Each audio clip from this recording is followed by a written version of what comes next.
Dans le prochain épisode de Demain nous appartient, tandis qu'Aurore dévoile à ses filles un lourd secret d'enfance, Jaya se questionne sur les sentiments de Jordan.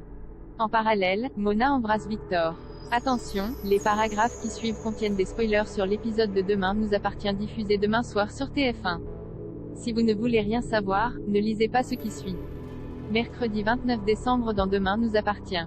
Aurore dévoile à ses filles un lourd secret d'enfance dévasté par la mort de sa mère. Aurore a l'impression que c'est de sa faute si Marie a rendu son dernier souffle. Bien que son mari lui rappelle qu'elle avait un cancer en phase terminale, la policière ne peut s'empêcher de regretter de lui avoir dit tout ce qu'elle avait sur le cœur.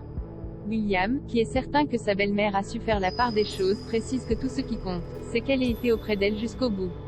En froid avec son père, la capitaine Jacob refuse en revanche de le prévenir.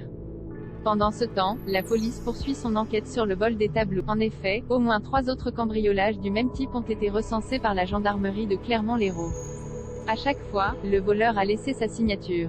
Comme tout porte à croire que ce soit une seule et même personne, Karim et Georges comprennent qu'ils ont affaire à un professionnel qui risque de s'en prendre à tous les tableaux de la région. De leur côté, Manon et Sophia sont affectées par la mort de leur grand-mère qu'elles n'ont jamais connue.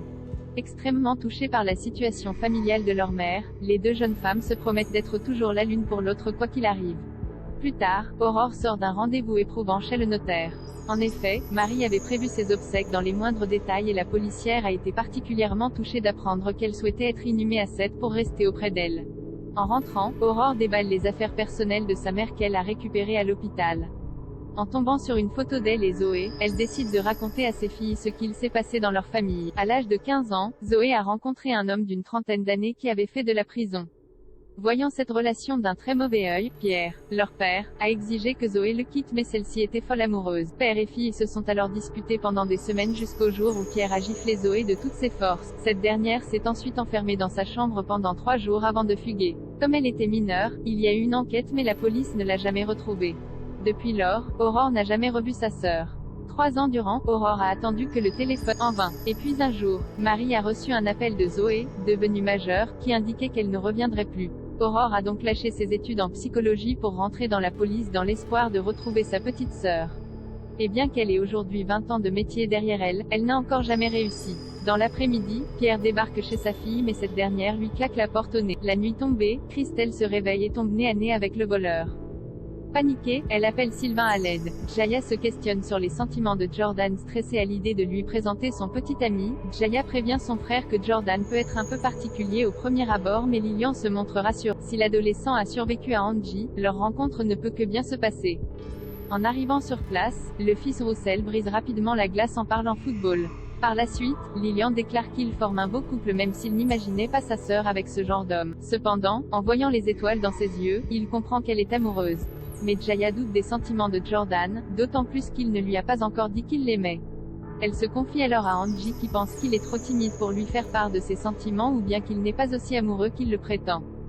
Sur les conseils de sa sœur, Jaya appelle donc Jordan et lui fait comprendre qu'elle souhaiterait un cadeau spécial pour la nouvelle année. En effet, elle voudrait qu'il lui dise quelque chose qu'il ne lui a jamais dit avant les 12 coups de minuit. Malheureusement, Jordan n'a rien compris à sa demande. Mona embrasse Victor sachant pertinemment que Mona ne s'est pas retrouvée au pied de son immeuble par hasard. Victor profite de passer au commissariat pour avoir une petite discussion avec Georges. Tandis qu'il le soupçonne d'avoir transmis ses coordonnées personnelles à sa mère, Georges nie toute implication. En quittant le commissariat, Victor tombe sur Mona qui a une proposition professionnelle à lui faire. Elle l'invite donc à boire un verre dans la soirée pour en discuter plus tranquillement. Lorsque le père de Timothée répond qu'il n'est pas certain d'être libre, Mona l'empêche de parler en posant un doigt sur sa bouche et lui donne rendez-vous au Spoon en fin de journée. Par la suite, elle se rend chez Chloé et propose la candidature de Victor pour remplacer l'homme à tout faire du lycée qui est parti à la retraite. Après que Chloé a accepté de le rencontrer, Mona, qui est certaine que la fille Delcourt peut tomber sous son charme, lui signale que c'est elle qui l'a vu la première. C'est donc apprêté que Mona rejoint Victor au Spoon. Ce dernier accepte alors de contacter la proviseure d'Agnès Varda puis la remercie pour son aide. Puisque Mona estime que cela mérite bien une petite bise, Victor s'exécute. L'occasion rêvée pour Mona de lui voler un baiser sur la bouche.